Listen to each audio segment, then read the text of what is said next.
Hello, good evening everyone. Is this visual to all of you?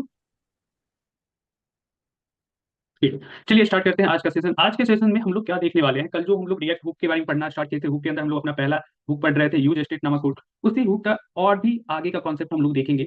थोड़ा से कल के कॉन्सेप्ट पे हम लोग थोड़ी सी बातें कर लेते, थोड़ी सी उस पर देख लेते कि क्या क्या वर्क दिए थे, फिर उसके अकॉर्डिंग हम लोग क्या करेंगे, आज का भी आगे का पार्ट हम लोग देखेंगे। देखिए, कल जैसे हम अपने फोल्डर को ओपन करते हैं, जैसे कि हुक के अंदर हम लोग क्या किए थे, एक नॉर्मल सा एचटीएमएल सीएसएस पेज बना के देखिए, एक इसमें एक सिंपल सा फंक्शन लेके देखिए। सिंपल सा फंक्शन हमें क्या बताया कि आप क्या करते हो, एचटीएमएल के ऊपर कोई भी कंटेंट है, किसी एलिमेंट के अंदर कोई एक कंटेंट लिखा हुआ, जैसे हुक नाम का कंटेंट है, तो सबसे पहले इस कंटेंट को क्या करना होता है कि अगर हमें जावास्क्रिप्ट के थ्रू ऑन द स्क्रीन यानी कि जो भी स्क्रीन मेरा प्रेजेंट हो रहा होता है, यहाँ पर जो स्क्रीन प्रेजेंट हो रहा होता है, देखना जैसे ओपन हुआ, ये जो स्क्रीन प्रेजेंट हो रहा है, तो चीजें क्या कहा जाता है कि हमें यहीं पर कंटेंट क्लिक करके दिखाओ। कोई एक बटन होगा या कुछ ऐसा होगा जिसपे कुछ इवेंट करेंगे, इवेंट करने पर तो जैसे इसके ऊपर माउस ले जाएंगे, क्लिक करेंगे या फिर ड्रैग करेंगे कोई भी चीजों को, तो ये कंटेंट जो है चेंज होना चाहिए। ये कंटेंट क्या होना चाहिए, वॉइस सबको क्लियर है? अगर आपको ब्रेक हो रही है तो आप एक बार को रिज्वाइन कर जाइए। ठीक है, दीपाली का आपसे एक बार रिज्वाइन कर जाइए, वॉइस क्लियर है।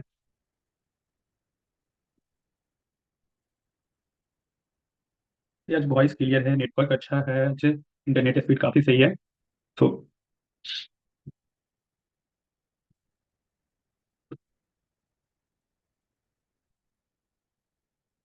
1 मिनट को नेटवर्क कटेगा, फिर से रिज्वाइन करना आप लोग जरा। क्या बता रहे थे यहाँ पे, हम ही कह रहे हैं कि इस चीज को, जो चीज हमें सामने दिख रहा है ना, इसको क्या कर देना, ऑन द स्क्रीन चेंज कर देना है। ऐसा नहीं कि स्क्रीन चेंज होगा या कोई भी इवेंट हम यहाँ पर लगा रखे हैं, क्लिक लगा रखे हैं, दूसरा कोई जो है सो यहाँ पे क्या होगा, स्लाइडर ओपन हो जाएगा, उसके थ्रू चेंज होगा, ऐसा कुछ नहीं। हमें बस एक बटन है, इस पर क्लिक करेंगे, ये कंटेंट चेंज हो जाए।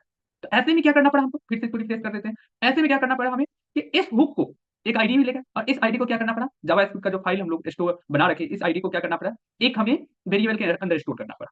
वेरिएबल के अंदर स्टोर कर लिया, ठीक है ना, document dot get element by ID variable के अंदर चेंज कर स्टोर कर लिया। अब इस चेंज के ऊपर यानी कि जो हमारा ये वर्ड हुआ हुक, ये किसमें स्टोर हो गया, चेंज के अंदर। एक चेंज क्या है, एक बॉक्स है, उस बॉक्स के अंदर हम क्या कर रखे हैं, हुक को डाल दिए, हुक नाम का जो वर्ड है इसको डाल दिए। अगली बार जब हमसे आ रहा है कोई, तो कहता है कि आपके जो बॉक्स में रखा हुआ है वो चीज हमें दे दीजिए, तो हम क्या कर रहे हैं, चुपके से उसे हुक उसके सामने ही बोलो या चुपके से जैसे ही बोलो, हम क्या कर रहे हैं, हुक वर्ड जो रखा है उसको वो हुक वर्ड ना दे करके बॉक्स के अंदर से एचटीएमएल निकाल के देते हैं। उसके लिए हमें क्या करना पड़ता है जावास्क्रिप्ट में, कि हमें इस चेंज के ऊपर जैसे ही कोई हमारे बटन पे क्लिक करेगा, तो चेंज में क्या होना चाहिए, जो पहले से चेंज बॉक्स के अंदर क्या रखा हुआ है, हुक नाम का वर्ड रखा हुआ है, उस वर्ड को क्या कर देते हैं हम एचटीएमएल में कन्वर्ट करके देते हैं। कैसे, तो उसके लिए हमें क्या करना होता है, एक फंक्शन डिफाइन करना होता है। तो मेनली रोल क्या आता है, मेनली यहाँ पे तो मेनली यहाँ पे रोल क्या आता है कि एक वेरिएबल होना चाहिए मेरे पास, और दूसरा फंक्शन होना चाहिए। यानी कि इट मीन्स क्या, यहाँ पे जो भी हमारा एलिमेंट, इसका जो स्टार्टिंग स्टेट था, स्टार्टिंग स्टेट क्या है, ये हुक दिख रहा है। स्टेट मतलब क्या होता है, अवस्था। देख रहे हो ना, वाटर क्या होता है कि तीनों अवस्था में, तीनों स्टेट में पाया जाता है वाटर, देख सकते हो। तो वहां पे सॉलिड हो गया, लिक्विड हो गया एंड गैस हो गया, तीनों अवस्था में। तो यहाँ पे भी क्या है कि मेरे पास जो वर्ड लिखा गया हुआ है, उसको भी क्या करना है कि जो भी इसका इनिशियल स्टेट है, जो शुरुआती अवस्था है, शुरुआती पॉइंट जो, उससे हमको क्या कर देना है, कन्वर्ट करने के एक न्यू स्टेट में कन्वर्ट कर देना है। इसीलिए रिएक्ट भी क्या किया, अपने अंदर एक हुक लाया, hook just like nothing, hook just like function, function कह सकते हो, हुक क्या है, एक फंक्शन है। ठीक है, जस्ट लाइक, तो वो क्या किया कि हमारा जो कंटेंट, जिसका जो भी इनिशियल स्टेट था, उससे उसको कन्वर्ट करके एक न्यू स्टेट में लाके रख दिया, बस इतना सा ही काम। और इस काम के लिए हमें क्या करना पड़ा, यहाँ जावा स्क्रिप्ट के अंदर आके खुद से एक वेरिएबल लिखना पड़ा, वेरिएबल के अंदर डाटा को स्टोर भी करना पड़ा, फिर उसके बाद खुद से क्या किए, एक फंक्शन लिखे, और उस फंक्शन के अंदर जाकर के खुद से जो है तो क्या नया वैल्यू होगा, ये सारी डिफाइन करना पड़ा। तो देखो, यही चीज क्या किया, अब हम यहाँ से कट कर देते हैं, और इस चीज को कहाँ पे कॉल कर दिए, कब ये फंक्शन कब ट्रिगर करेगा, तो इस फंक्शन को बोले कि ट्रिगर कब करना है, जब हम बटन के ऊपर क्लिक करें। ऑन क्लिक क्या है, एक इवेंट है। On click, on changes, on mouse over, on mouse down, on की अप, ऑन की डाउन, ये सारे के सारे एक इवेंट होते हैं। देखो, तो इन सारे इवेंट में से हम क्या किए, यहाँ पे ऑन क्लिक लिया है, ऑन माउस ओवर भी ला सकते हैं यहाँ पर, ऑन माउस,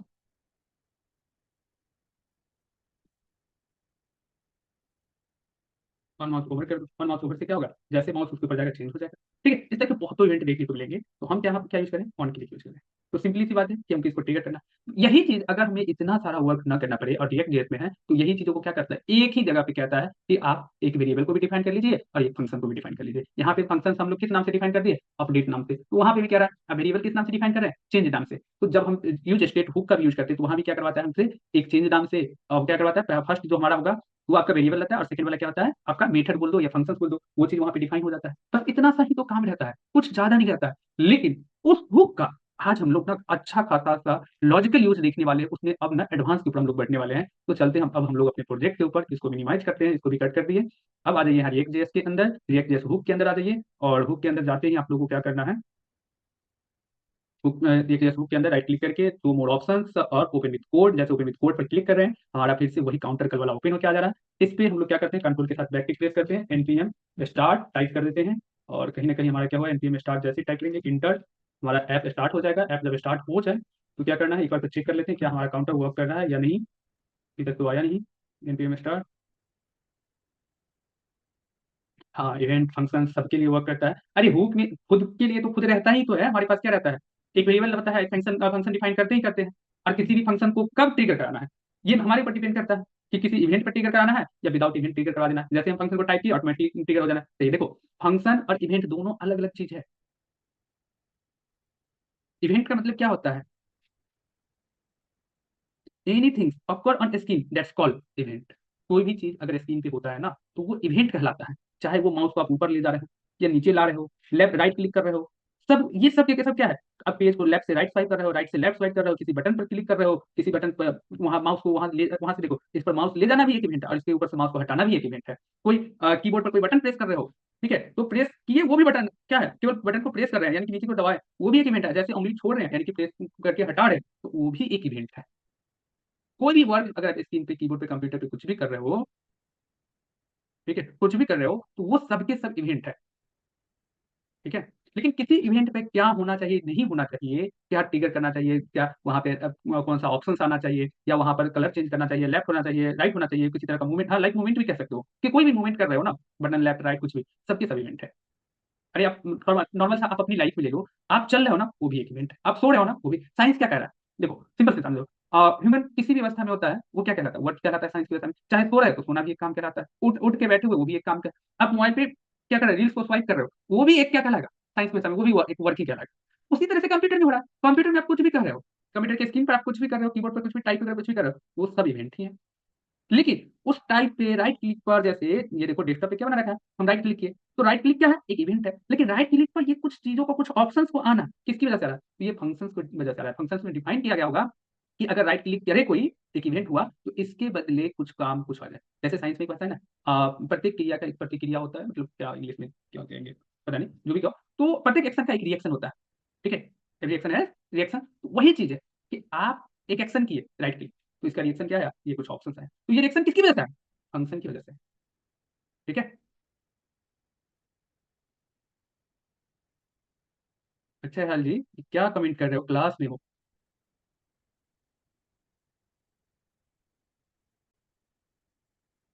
क्या? और जो चीजें है ना उस पे आइए यहाँ पे, ठीक है। तो अब आप लोगों को समझ में आ रहा होगा, ठीक है। तो इवेंट, अब ये मत पूछना कि सर इवेंट भी एक फंक्शन है, इवेंट और फंक्शन दोनों अलग अलग चीज है, ठीक है। कोई भी आप राइट क्लिक, एक्शन का रिएक्शन क्या कहलाएगा, कोई भी देखो कुछ भी क्लिक करा तो एक्शन है, और जैसे उसके उसके उस एक्शन के अकॉर्डिंग आपको कुछ आंसर मिल रहा है, वो आपका रिएक्शन यानी कि फंक्शन है, बस सिंपल था। अब देखो यहाँ पे, यहाँ पर कल क्या बता रहे थे हम लोग, H1 डाल के काउंटर बना दिया, सिंपल सा। यहाँ पे एक काउंटर कल क्या की यूज स्टेट किसका है, किसका पार्ट है, यूज स्टेट जो है तो आपका रिएक्ट का ही एक पार्ट है, रिएक्ट के द्वारा ही प्रोवाइड किया गया कंपोनेंट से, रिएक्ट का ही एक कंपोनेंट है, तो हम simply use state from react से कॉल कर चुके हैं। यहाँ पे क्या किया, कॉन्स्ट कॉन्स्ट के अंदर आप क्या करोगे, यहाँ पे एक इंडेक्स डिफाइन करोगे, इंडेक्स के अंदर सॉरी एरे डिफाइन करोगे कॉस्ट को, और इस एरे के अंदर दो दो वैल्यू आप पास करोगे, कौन सा, एक तो काउंट एक सेट काउंट, आप जो भी नाम डालो। तो फर्स्ट वाला जो होता है, फर्स्ट पोजीशन पे इंडेक्स जीरो पोजीशन पर जो होगा वो आपका क्या कहलाता है, एक वेरिएबल होता है, और सेकंड पोजीशन पे जो होता है वो आपका फंक्शन होता है। कहीं भी अगर हम फंक्शन डिफाइन करते हैं तो मेरा फंक्शन डिफाइन करने का तरीका क्या होता है, फंक्शन डिफाइन करने का तरीका ये होता है ना, फंक्शन माई फन, ठीक है, और ये जो भी नाम दे सकते हो, इस तरीके से बेसिक फंक्शन आप लोग डिफाइन करते होगे ना, इस तरीके से ये फंक्शन हुआ। तो ये जो माई फन जो यहाँ पे टाइप कर रहे हो, ठीक है, यहाँ फंक्शन का कुछ तो नाम दे रहे हो ना, माई फंक्शन, तो यही आपको क्या करना होता है, यूज स्टेट के अंदर फंक्शन डिफाइन करने के लिए आपको इस तरीके से फंक्शन नहीं लिखना पड़ता है। आप बस सेट काउंट लिख दिए, हो गया आपका फंक्शन बन गया, या कुछ भी लिख दो यहाँ पे सेकंड टर्म में कोई वर्ड लिख दो, अगर हम ये माई फन ही लिख दे तो ये मेरा बस माई फन फंक्शन बन गया। यहाँ पे हमको कुछ लिखने की जरूरत नहीं है, माई फन हो गया मेरा फंक्शन, ठीक है। तो सेकंड टाइम जो वर्ड लिखा है वो क्या है, मेरे लिए फंक्शन है। इस तरीके से पूरा हमको फंक्शन डिफाइन करने की जरूरत नहीं है, एकदम शॉर्ट फॉर्म में फंक्शन डिफाइन किया गया। अब क्या होता है, यहाँ पे एक और चीज ध्यान से देखना समझना जरा, इस फंक्शंस के थ्रू हम क्या करते हैं, वैल्यू को अपडेट करते हैं। वैल्यू कौन सा वैल्यू अपडेट करते हैं, तो यहाँ जो भी वैल्यू लिखा रहता है तो सर ये वैल्यू जो दिया हुआ वो इसको डिफाइन करता है। यानी कि ये काउंट का वैल्यू क्या हुआ, यूज स्टेट के अंदर वन लिखा हुआ, इट मीन क्या है, ये फंक्शन का नहीं हुआ, ये काउंट इक्वल टू वन हुआ। अगर कहीं पे भी हम काउंट को बुलाएं, देखो सिंपली हम कहीं भी काउंट क्या है, मेरा एक वेरिएबल है, तो काउंट नामक वेरिएबल को कहीं भी पास कर दिए, value is to count type कर दिए, तो काउंट में यहाँ पे देखो, यहाँ जो भी वैल्यू दिया था वो यहाँ अगर हम 5 डालिए तो क्या होगा मेरे साथ, यहाँ पे वैल्यू 5 आएगा। काउंट के अंदर, काउंट नामक वेरिएबल के अंदर जो भी स्टोर होता है वो कौन सा होता है? यूज स्टेट के अंदर। यानी कि फर्स्ट इंडेक्स पर जो भी चीज पास होगा वो वेरिएबल है और इस वेरिएबल का वैल्यू वही होगा जो यहाँ इसके अंदर पास होगा। अब इसमें किसी भी तरह की जो चेंजिंग करना होगा वो चेंजिंग हम सेट काउंट के थ्रू पास करेंगे और चेंजिंग को शो करने टाइम फिर से काउंट को बुलाना पड़ेगा। ठीक है, चेंजिंग को शो करने टाइम किसको बुलाना पड़ेगा? काउंट को बुलाना पड़ेगा। चेंजिंग करने टाइम किस पे जाना पड़ेगा? सेट काउंट पे जाना पड़ेगा। ये थोड़ा सा ट्रिकी चीज है लेकिन बहुत ही आसान है, कोई ज्यादा भारी चीज नहीं। बस इतना ध्यान रखो कि यहाँ जो भी वैल्यू होगा वो वैल्यू किसका होगा? काउंट का होगा। और इसमें जो भी चेंजिंग करना होगा वो चेंजिंग किसके थ्रू होगा? सेट काउंट के थ्रू होगा। बस इतना तक ध्यान रखना। अब हमें इसमें क्वेश्चन क्या था? कल तो बहुत ही सिंपल से तरीके से हम लोग क्या किए कि एक यूज स्टेट के अंदर यहाँ कुछ भी वैल्यू डाले और इस वैल्यू को हम प्रोग्रामिंग साइड से कन्वर्ट कर दी। यहाँ सिंपल सा ऑन क्लिक नामक बटन के अंदर एक ऑन क्लिक नामक फंक्शन को, ऑन क्लिक नामक इवेंट को कॉल किए, इसके अंदर एक फंक्शन दे दिए। कौन सा फंक्शन? कॉल बैक फंक्शन इसको कह सकते हो सर। इसके अंदर नॉर्मल फंक्शन दे दिए, एनोनिमस फंक्शन दे दिए, कॉल बैक नहीं, anonymous function. Anonymous function means क्या? बिना किसी नाम का फंक्शन, एरो फंक्शन को पास के फैक्टर। यहाँ पे क्या कर रहे हैं? Set count. हम क्या बोले कि कोई भी वैल्यू अपडेट करना हो तो सेट काउंट के थ्रू सेट काउंट और काउंट प्लस 1 कर देना। काउंट का वैल्यू जो भी रहेगा उसमें 1 ऐड कर देना। सबट्रैक्ट के लिए क्या करना है? सेट काउंट, काउंट माइनस 1 कर देना। लेकिन आप लोगों के लिए कल एक चैलेंज भी दिए थे कि आप लोगों को क्या करना है, जब भी ऐड पे क्लिक करें ये बढ़ रहा है, सबट्रैक्ट पे क्लिक करें ये घट रहा है। ठीक है, आज कुछ और भी इसमें, लेकिन ये हमें माइनस नहीं होना चाहिए। अब बताओ ऐसा क्या करें कि माइनस नहीं हो? ठीक है, तो इसके लिए क्या करना पड़ेगा? कल आप लोगों को क्वेश्चन भी हम एक रेफर भी किए थे अपने गिट का लिंक उसके थ्रू बोले थे बना लेना। अगर उसके थ्रू बनाए हो तो बता देते हैं सिंपल सा तरीका। इंक्रीज करने के लिए तो हम increase condition if else condition को अप्लाई करेंगे और सिंपली इफ कंडीशन भी अप्लाई कर दिए तो भी चलेगा यहाँ पे। तो कभी भी हम क्या बताए थे, कोई भी नया फंक्शन नया फॉर्मूला वगैरह देना हो तो आप इसी के अंदर नया फंक्शन इनर कंपोनेंट देना हो तब इसके ऊपर। लेकिन अगर इससे रिलेटेड ही फंक्शन पास करना है यहाँ पे कुछ भी तो आप क्या करोगे? इस रिटर्न के जस्ट ऊपर लिखना। यहाँ पे क्या लिखोगे? थोड़ा सा ऊपर कर्सर को ले जाओ, यहाँ पे सिंपली एक नया फंक्शन डिफाइन कर दो। किस नाम से डिफाइन करोगे? हमें क्या करना है? बेसिकली सबट्रैक्ट करना है। तो एक फंक्शन डिफाइन कर दो, फंक्शन सबट्रैक्ट। ठीक है, सबट्रैक्ट या जो भी नाम से फंक्शन डिफाइन करना है कर सकते हो, कोई प्रॉब्लम नहीं है। सबट्रैक्ट नाम से फंक्शन हम डिफाइन किए। इस फंक्शन के अंदर देखो बेसिक फंक्शंस लिखो, एरो फंक्शंस लिखो, ये टोटली डिपेंड करता है आप पर कि आप कौन सा फंक्शन लिखने में कंफर्टेबल हो, आप लिख दो। और यहाँ पे सिंपली क्या लिखना है कि इफ, अगर देखो हम यहाँ भी जो बातें हम यहाँ लिखे ना इस चीज को हम डायरेक्टली यहाँ लिख सकते हैं। ठीक है, जो चीजें हम यहाँ लिखे ना वो चीजें डायरेक्टली हम क्या कर सकते हैं? फंक्शन के अंदर लिख सकते हैं और फंक्शन को कहाँ कॉल कर लेंगे? इसके अंदर कॉल कर लेंगे। तो सबट्रैक्ट फंक्शन के अंदर क्या करोगे आप लोग? ये काउंट माइनस 1 क्या करना? काउंट माइनस 1 लिखो और इस काउंट को स्टोर कर देना काउंट के अंदर ही। तभी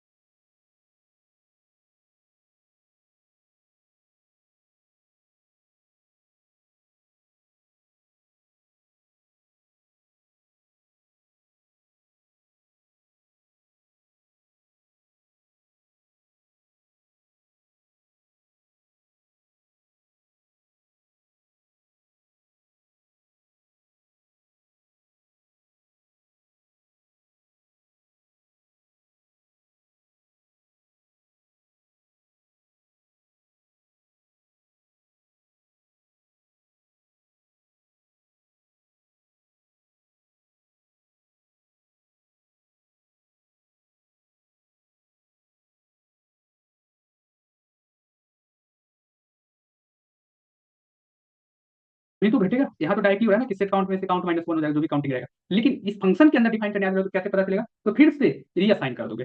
ठीक है, या फिर ऐसा नहीं चाहते हो तो असाइंड ऑपरेटर आप लोग पढ़े हो, -1 ये कर सकते हो। और इसको पास किसके अंदर कर देना? वैल्यू किसके थ्रू अपडेट होगा? हम क्या बताया, वैल्यू कभी भी अपडेट होगा तो किसके थ्रू अपडेट होगा? वैल्यू किसके थ्रू अपडेट होगा? सेट काउंट के थ्रू। अब सेट काउंट के अंदर पास कर दो किसको? काउंट। बस हो गया। ठीक है, देखो अभी भी माइनस करेगा, डिक्रीमेंट ऑफ वैल्यू। और यहाँ पे अब क्या करना? अब आपको इतना लंबा चौड़ा सा ये भी इतनी लाइन नहीं लिखना है। इसको भी क्या करो? एकदम से छोटा कर दो और सिंपली क्या लिख दोगे? ऊपर कौन सा फंक्शन है? सबट्रैक्ट। बस फंक्शन लिख के छोड़ दो। और फंक्शन को जब यहाँ कॉल करना, इससे पहले हम लोग नॉर्मल जावास्क्रिप्ट में कॉल करते थे तो क्या होता था? ब्रैकेट दे देते थे। लेकिन अब मत देना, अगर दे दिए तो ये एरर कर देगा या फिर ये क्या करेगा आगे चल के बताएंगे, एक जगह ऑटोमेटिकली ये फंक्शन कॉल होने लग जाता है। तो इसको हमको कॉल नहीं करना है, बस नॉर्मली सबट्रैक्ट लिख दो। ठीक है, और सबट्रैक्ट पे क्लिक करते जाओ। ये क्या हो रहा है?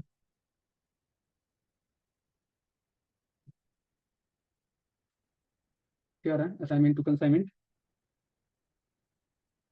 Constant variable. कांस्टेंट वेरिएबल को असाइन कर दी इसलिए ऐसा हो रहा है क्या? अच्छा हाँ, ये एक प्रॉब्लम है। प्रॉब्लम तो नहीं होना चाहिए। देखो कांस्टेंट वेरिएबल का क्या होता है? वैल्यू।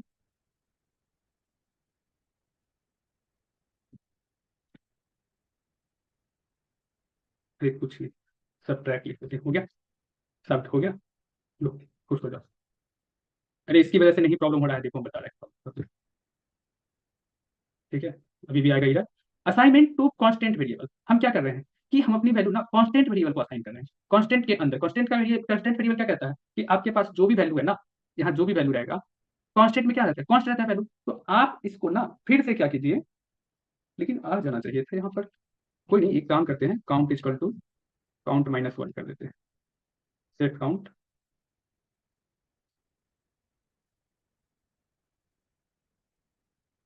नया वैल्यू डिफाइन कर देते हैं, लेट। ठीक है, एक काम करो, कांस्टेंट वेरिएबल की वजह से प्रॉब्लम हो रहा है ना, इसको हम लेट से भी तो डिफाइन कर सकते हैं, हो गया, अब नहीं करेगा वो प्रॉब्लम। वेरिएबल में कांस्ट था ना, इसलिए आता हो रहा था, लेकिन इसको देखो माइनस में भी जा रहा है।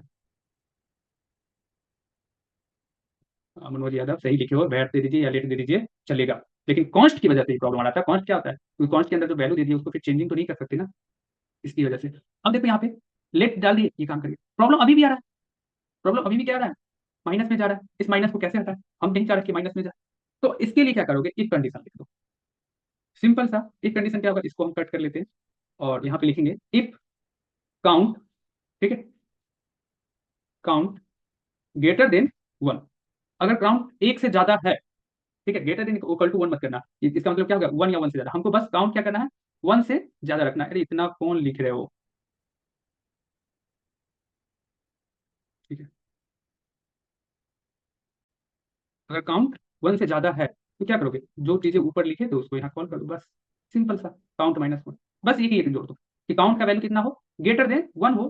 तो क्या करना है, तब जब तक ग्रेटर देन वन है तब तक क्या करना है, घटाना है। जैसे ग्रेटर देन वन से कम होगा, गेट सॉरी वन या वन से कम हो जाए, वन वन तक आ जाएगा, ये घटाना छोड़ देगा। ठीक है, रिमूव करते हैं, रिफ्रेश करते हैं, सब्ट्रैक्ट। देखो कितना भी अप्लाई करेंगे ये नहीं जाएगा, क्यों, क्योंकि इसका कंडीशन लग चुका है। तो कल जो आप लोग एक छोटा सा प्रॉब्लम दिए थे सॉर्ट आउट करने के लिए, आई होप कि आप लोग क्या करोगे, इसे सॉल्व कर लोगे। क्लियर है, चलो बहुत सही है। इसका स्क्रीनशॉट ले लीजिए। अब इसी पर हम लोग नया एक ऐप बनाने वाले हैं, इसको थोड़ा सा आप लोगों के लिए हम मिनिमाइज कर देते हैं चीज़ों को, जिससे आप लोग स्क्रीनशॉट ले सको अच्छे से और अच्छे से बना सको। चलो हाँ, ये पूरा तो है ही, पूरा एक साथ स्क्रीन पर। चलिए ले लीजिए स्क्रीनशॉट। अब इसमें चेंज करेंगे, अब इसमें हम कलर चेंज वगैरह और भी कई सारी चीज़ों को देखने वाले हैं। ले लीजिए सबके सब स्क्रीनशॉट, कोड पूरा चेंज हो जाएगा अभी। अब स्क्रीनशॉट ले लो खुद की प्रैक्टिस के लिए।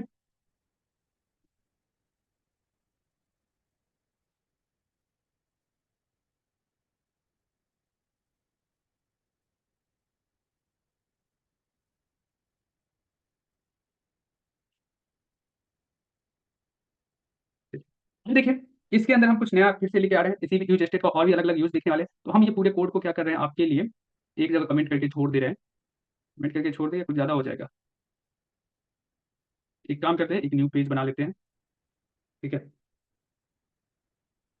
न्यू फोल्डर,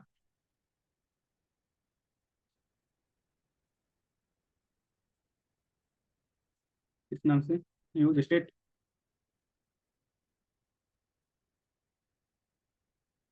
स्टाइल चेंज के नाम से बोल, स्टाइल चेंजर।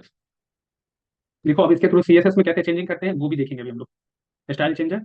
इसके अलावा new file, style changer dot J X कर देना। ठीक है, इसी के अंदर new file, style changer dot C S S. ये दो फाइल बन गया। जेएसएक्स के अंदर जाओ, सिंपली RFC करो, आपका आ गया ये। यहाँ पे क्या करोगे, comma, import react from react, sorry import react from react हो गया। Import use state from use state कोई जरूरी नहीं है, डायरेक्टली हम लोग यहाँ पे लिख सकते हैं कॉन्स्ट। ठीक है, डिफाइन करेंगे हम लोग क्या चेंज करना है। आगे चल के हम लोग थोड़ा सा फॉन्ट वगैरह का स्टाइल वगैरह चेंज करने वाले हैं। तो हम लोग क्या करेंगे, फॉन्ट स्टाइल नाम से एक डिफाइन कर देते हैं। नाम क्या देते हैं, फॉन्ट स्टाइल चलेगा क्या, ये चीज डाल देते हैं नाम इसको, font style comma set font style. First वाला क्या है आपका वेरिएबल, सेकंड वाला क्या आ जाएगा, value equal to use state. जैसे हम यूज स्टेट लिख रहे हैं, देख रहे हैं ऊपर में यूज स्टेट को इंपोर्ट नहीं किया तो क्या हो रहा है, यहाँ क्या कर रहा है यूज स्टेट, और ये खुद कह रहा है कि रिएक्ट से इंपोर्ट करना है क्या। ये इस तरह का साइन आ रहा है, कहीं से चीजों को हमें इंपोर्ट करना है, कंपोनेंट्स को कहाँ से इंपोर्ट करके देगा हमें, रिएक्ट से। तो हम क्या करेंगे, जैसे यूज स्टेट लिखे खुद हमें क्या आ रहा है नीचे, ये एक इंडिकेशन दे रहा है कि, तो इसके लिए हम लोग क्या कहेंगे, टैब बटन को प्रेस कर देंगे। जैसे ही टैब बटन को प्रेस करें, क्या हुआ, automatically import react from react, यही पे देखो कर्ली ब्रैकेट के अंदर डाल दिया, यूज स्टेट फ्रॉम कहाँ से, रिएक्ट पे। अब इसके अंदर कल हम लोग देखे थे, जो कोई भी डाटा को लिख रहे हैं, जैसे सीएनसी वेब को लिख रहे हैं, तो इसे हमें क्या करना होता है, यहाँ पर चेंज करना होता है। ठीक है, इस चीज को यहाँ पर चेंज करना होता है। नीचे नीचे हम लोग क्या करेंगे, फिर से आज के लिए H1 के अंदर लिख लेते हैं CSS चेंजर या स्टाइल चेंजर।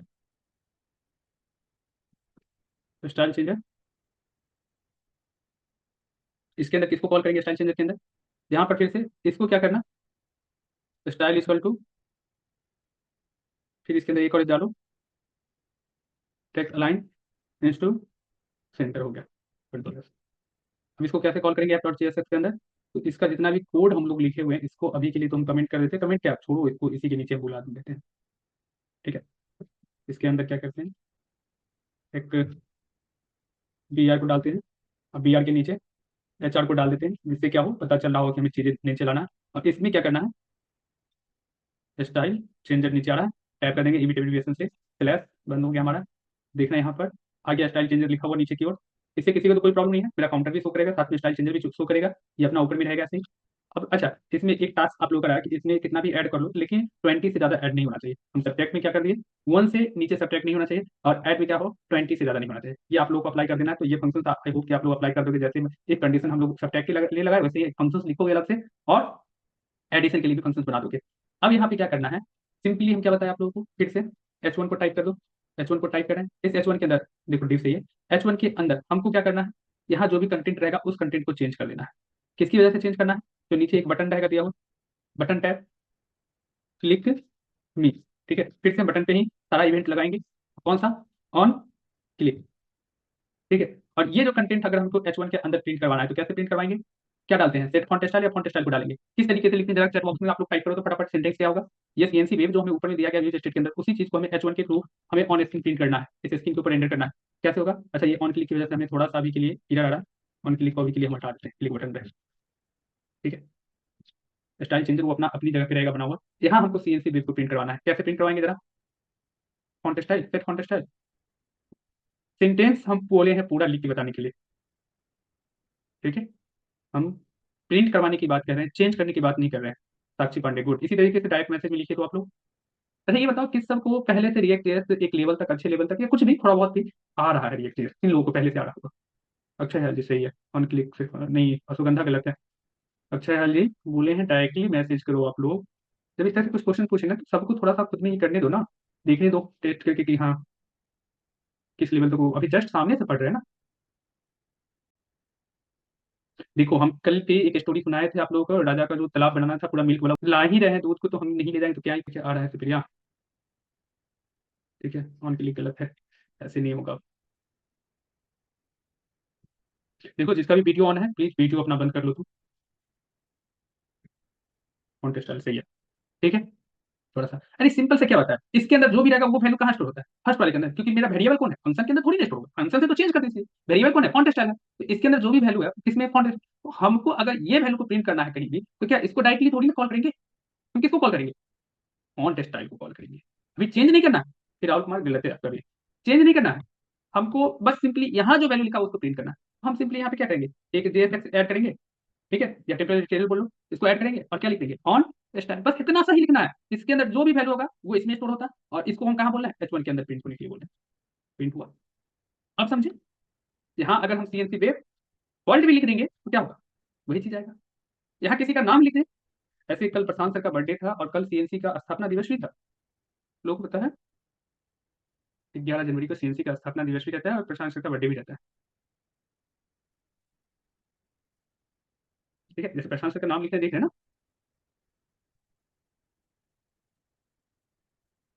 अच्छा पता चला, हमको कल ही बता देना चाहिए था, आज नेशनल यूथ डे होता है। आज है कि 14 जनवरी को रहता है, कहते हैं बर्थडे पे रहता है, 12 जन को ही है, होता है भूलने लगे, अब तो इतना भूलते हैं कई बार, जाएगा भी। तो इसमें अब कोई प्रॉब्लम तो नहीं हो, देख रहे हैं ना, यहाँ हम जो भी डाल रहे हैं, ठीक है, वही चीजें ना प्रिंट आउट हो जाएगा। तो हमें क्या करना है, जो इस चीजों को बटन पर क्लिक करके प्रिंट करना है। तो बटन पर प्रिंट करने के लिए मेरे पास एक क्या है, यहाँ पे फंक्शन डिफाइन है, बस फंक्शन को क्या करेंगे, यहाँ पे कॉल कर देंगे। क्लिक पे, तो बटन पर क्लिक कब हुआ करेगा, अभी भी क्लिक हुआ करेगा, लेकिन क्लिक से कुछ होगा नहीं, एक्शन का रिएक्शन आएगा नहीं। एक्शन का रिएक्शन कब आएगा, जब इस पे ऑन क्लिक नाम इवेंट लगाएंगे। कैसे, ऑन क्लिक टाइप करके इसके अंदर कर्ली ब्रैकेट दो, इसके अंदर फिर से एक एनोनिमस फंक्शन टाइप पास करना होता है, उस एनोनिमस फंक्शन के अंदर अब इस फंक्शन को या मीथड कह लो या फंक्शन कह लो, इसे आप बुलाओगे, इसे लिखोगे आप सेट फॉन्ट स्टाइल, इसके अंदर क्या चाहिए, इसके अंदर हम सीएनसी वेब वर्ड की जगह पे क्या टाइप कर रहे हैं, प्रोग्रामिंग साइड, तो कल वाली चीजें फिर से वापस आ गया, चेंज हो गया।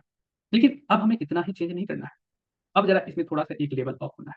लेवल क्या ऑफ होना है कि हमें एक साथ कई सारी चेंजिंग करना है। हम क्या लिख रहे हैं, स्टाइल चेंजर, आपको कंटेंट तो चेंज करना ही करना है, साथ ही साथ अभी देखो आप लोग क्या देखे हो, क्या सीखो यहाँ पे कि एक छोटा सा अलग में फंक्शन भी, अलग से फंक्शन भी लिख सकते हैं हम लोग। यहाँ पे देखे ना, डायरेक्टली शब्द नाम का फंक्शन यहाँ पे कॉल करती है, फंक्शन को कहीं बाहर डिफाइन कर रहे हैं और ऑन क्लिक के अंदर भी डिफाइन कर रहे हैं। यहाँ पे क्या लिखे हम लोग, इनलाइन फंक्शन टाइप कर दी, इंटरनल फंक्शन एक लाइन का।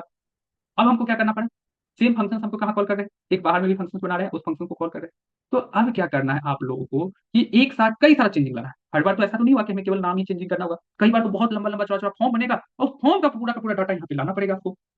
तो ऐसे में इस तरह का चेंजिंग कैसे आप करोगे, तो इसके लिए थोड़ा सा सीएसएस पे चीजों को समझने की कोशिश करना, अभी जो बताना जा रहे हैं इससे समझना कैसे आपको चेंजिंग करना है। हम देखो सिंपल सा, आपको क्या कहते हैं कि यहाँ से कंटेंट को और यहाँ से भी कंटेंट को थोड़े टाइम में हटाएंगे। जस्ट सिंपल सा छोटा सा एक देखना है यहाँ पे, जो एक हम कुछ भी कॉन्स्ट नाम से कोई भी एक वेरिएबल डिफाइन कर लेते हैं, किस नाम से हम स्टाइल चेंज करने जा रहे हैं ना, तो हम लोग कोई भी क्या करना, एक छोटा सा एरिया ऑफ इंडेक्स को डिफाइन कर देते हैं। एरिया ऑफ इंडेक्स क्या, सॉरी एरिया ऑफ इंडेक्स बोल रहे हैं, क्या कहते हैं इसको, ऑब्जेक्ट को, एक छोटा सा ऑब्जेक्ट हम डिफाइन करते हैं स्टाइल नाम से। स्टाइल नाम से एक ऑब्जेक्ट डिफाइन किए, जिसका हम टाइटल क्या रख देंगे, टाइटल क्या रख देंगे, यही टाइटल रख दो, हम यही टाइटल को प्रिंट कराना चाह रहे हैं, किस नाम से टाइटल है, सीएनसी पेपर डाल दीजिए यहाँ पर, सीएनसी पेपर, सिंपल सा। अब क्या करना है इसके अंदर, अब इस चीज को देखो, एक लेवल लिखना, फिर इसके बाद सेकंड लेवल लिखिए, इस चीज को हमें कहाँ प्रिंट कराना है, यहाँ पे प्रिंट कराना है। ठीक है, तो कैसे प्रिंट होगा, यहाँ पे क्या कर लो, सिंपली ये स्टाइल को हम यहाँ पे स्टोर कर सकते हैं। अभी तक हम क्या कर रहे थे, डायरेक्टली यूज स्टेट के अंदर कोई डाटा देगा, अब हम इस स्टाइल को लिख सकते हैं यहाँ पर, और ये स्टाइल में जो भी डाटा वो कहाँ जाके स्टोर होगा, फॉन्ट स्टाइल के अंदर। अब फॉन्ट स्टाइल कहाँ दिखेगा, H1 के अंदर, लेकिन कुछ एरर आएगा भी, can not access style before initializing, क्या कर रहा है, स्टाइल को एक्सेस नहीं किया जा सकता। तो ये स्टाइल कहाँ स्टोर हो रहा है, फॉन्ट स्टाइल के अंदर। और इससे पहले आप लोग कभी भी एरे और सॉरी एरे कहते हैं, ऑब्जेक्ट के अंदर का डाटा जब क्या करना होता है, एक्सेस करना होता है, तो आप लोग क्या कर लिखते थे, यहाँ जो भी वेरिएबल का नाम होगा डॉट क्या करेंगे, इस प्रॉपर्टी का नाम लिख रहे होते थे, यहाँ पे क्या करना पड़ेगा, फॉन्ट स्टाइल डॉट टाइटल, जैसे फॉन्ट स्टाइल डॉट टाइटल देंगे, चीजें आ जाएगा हमारा क्या होगा, can not access style before initializing, इसको स्टाइल नाम दे दिए इसलिए नहीं लेगा क्या,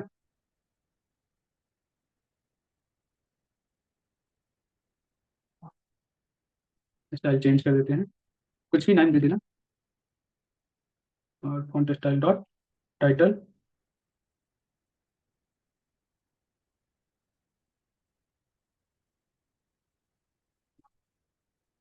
क्या प्रॉब्लम आ रहा है,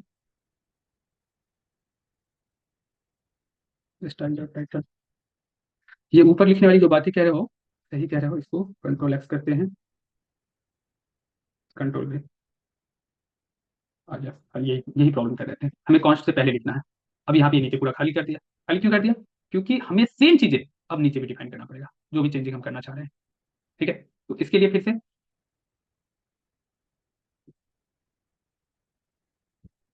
से क्या करो, सेम फंक्शंस बना दो, बस अलग नाम से बनाना, थोड़ी सी चेंजिंग हमें करना पड़ेगा। हाँ, होस्टिंग मेथड ही वर्क कर रहा है, ठीक है, लेकिन थोड़ा सा अलग। अब यहाँ पे स्टाइल चेंजर के नाम से नहीं, न्यू स्टाइल कर देते हैं। ठीक है, ये क्या हो गया, फंक्शन थोड़ी ना हमें लेना है, न्यू स्टाइल कर दो। ठीक है, अब हमें ऑन क्लिक पे किसको कॉल करना है,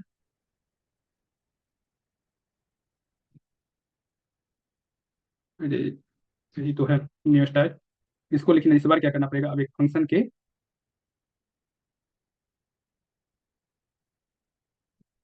अंदर रखना पड़ेगा।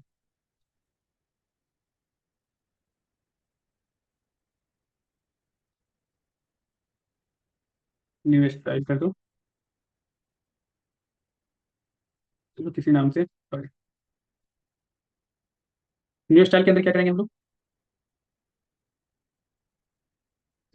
फॉन्ट स्टाइल, इसके अंदर भी एरे ऑफ ऑब्जेक्ट को पास करेंगे, और इसके अंदर ही डायरेक्टली जो जो चीजें यहाँ पे एक वेरिएबल के अंदर स्टोर किए थे, वही चीजें यहाँ पे क्या करो, डायरेक्टली दे दो। यहाँ भी हम अब क्या कर रहे हैं, ऑब्जेक्ट को डाल दें। अब इसमें क्या नया वर्ड चेंज करना चाहते हो,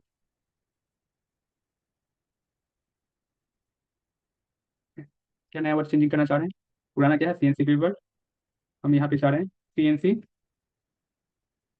web world by Prashant sir.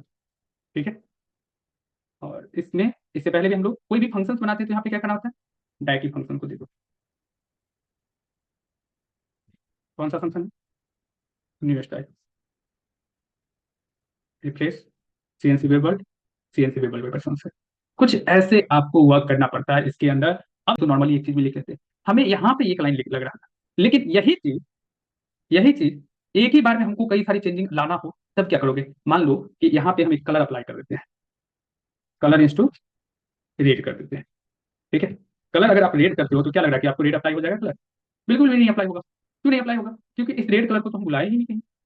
H1 के अंदर क्या करोगे, स्टाइल इक्वल टू सिंपली, फिर यहाँ पे एक और CSS अप्लाई करोगे, यहाँ डालोगे कलर इंस टू, क्या डालोगे, सॉरी, कलर इंस टू, कौन सा यहाँ पे style change dot colour, style change dot colour, apply हो गया।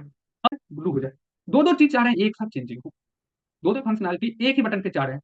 अभी के लिए हम स्टाइल चेंज डॉट कलर डाल दिए, क्योंकि इसके अंदर से फिर CSS को पकड़ना, फिर जाके कलर चेंज करना होगा। कलर में क्या करना है, कलर को का वैल्यू जो रेड है उसको अप्लाई करना है। हम ये दोनों फंक्शनलिटी एक साथ अचीव करना चाहते हैं। यहाँ पे सिंपली क्या करोगे, एक साथ में यहाँ पे फिर से लिखो नया फॉन्ट, क्या लिखो नया, यहाँ पे फिर से लिखो colour, colour is to blue type कर दो। अब क्या होगा, अब चेंज तो होगा, पहले से रेड था, अब कलर क्या हो गया, क्या हो गया, अपडेट मी में न्यू स्टाइल, स्टाइल चेंज,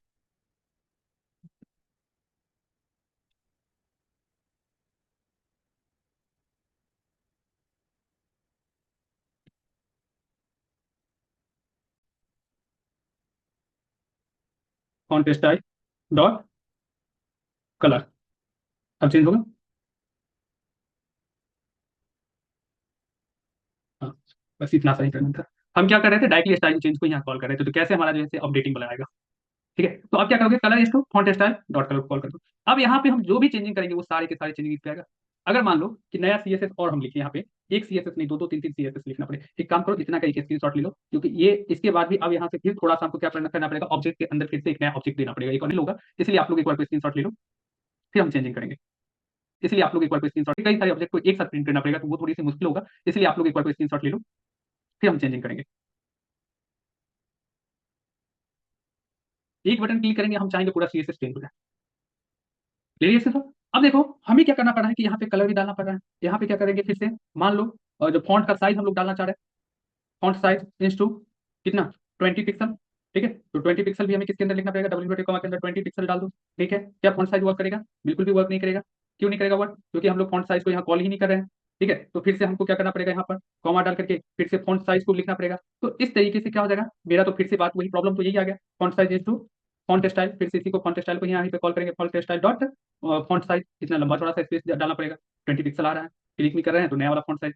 अब दो दो तीन तीन चार चार CSS हम यहाँ पे, हो सकता है मल्टीपल CSS हमें लिखना पड़े, तो क्या करेंगे, मल्टीपल CSS के लिए क्या इस तरीके से हम यहाँ पे लाइन में CSS लिखते चले जाए, फिर ये कोड तो मेरा लेंदी हो जाएगा। तो ऐसे कंडीशंस में जब एक ही तरह का कई सारी फंक्शनलिटी को एक ही जगह पे अप्लाई करना पड़े, नीचे भी चेंजिंग करना पड़े, तो आप क्या करो, जैसे मान लो पूरा का पूरा CSS ही हमको चेंज करना पड़े, ऊपर में दो तीन अलग तरह का CSS है, एक बटन क्लिक होने पे नीचे भी दो तीन अलग अलग तरह का CSS अप्लाई करना पड़ रहा है, बटन क्लिक होने पे वर्ड भी चेंज हो रहा है, CSS भी चेंज हो रहा है, तो क्या करना, यहाँ फिर से Ctrl+X करो, एक नया प्रॉपर्टी अप्लाई कर दो किसी भी नाम से, हम CSS नाम से प्रॉपर्टी अप्लाई किए, इसके अंदर फिर से ऑब्जेक्ट बना दो और उस ऑब्जेक्ट के अंदर सारी वैल्यू को डाल दो, CSS इंस्टू कलर वगैरह, सेम काम नीचे में भी कर दो, Ctrl+C, क्या दिक्कत है, क्या कोई प्रॉब्लम है यहाँ पे इस तरीके से डालने में, हमें तो नहीं लग रहा कोई प्रॉब्लम होना चाहिए।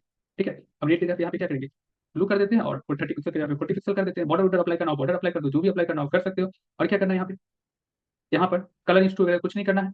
अब ये CSS को भी हटाओ, इतना सारा जो लिखे हो इसको हटा दो सिंपल सा, और इसके अंदर हमें क्या करना होता है, font style dot CSS simply इतना डाल दो, क्योंकि जो भी वैल्यू में जो भी चेंजिंग होगा वो चेंजिंग यहाँ पे दिखाना है तो किसके थ्रू दिखा सकते हैं, चेंजिंग जो भी करना था वो तो हम फॉन्ट स्टाइल के थ्रू कर चुके हैं, लेकिन दिखाना किसके थ्रू है, वेरिएबल में स्टोर किसके में, ये ही ना वेरिएबल, यहीं पे सारा डाटा हमारा स्टोर होता है। तो फॉन्ट स्टाइल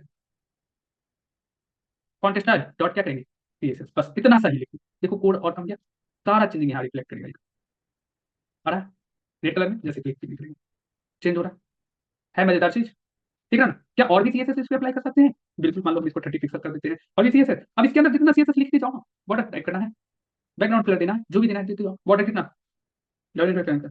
2 पिक्सल सॉलिड, कौन सा? ब्लू कर देते हैं। ठीक है, सेम चीज को यहाँ दे दो। अगर उसी को अप्लाई कर, मान लो नीचे में हमें बॉर्डर नहीं अप्लाई करना है तो नहीं डालेंगे, ये मेरी मर्जी। बॉर्डर हमको नहीं अप्लाई करना है, नहीं डालना। ठीक है, और ब्लू के जगह पे येलो कर देते हैं।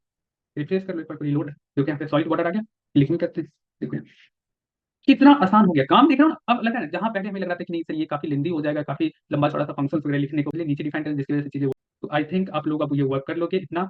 यूज स्टेट हुक को इसके लिए कल एक और प्रोजेक्ट देंगे और वहाँ पे इंड कर देंगे।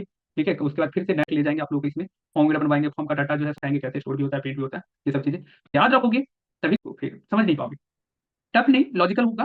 फॉर्म बनाना आसान रहेगा, लेकिन फॉर्म का डाटा स्टोर करने के लिए यही सब फंक्शनलिटी फिर से देखना पड़ेगा। ठीक है, तो आज के लिए यहीं पे इंड करते हैं। किसी का कोई क्वेश्चन है तो पूछ सकते हो।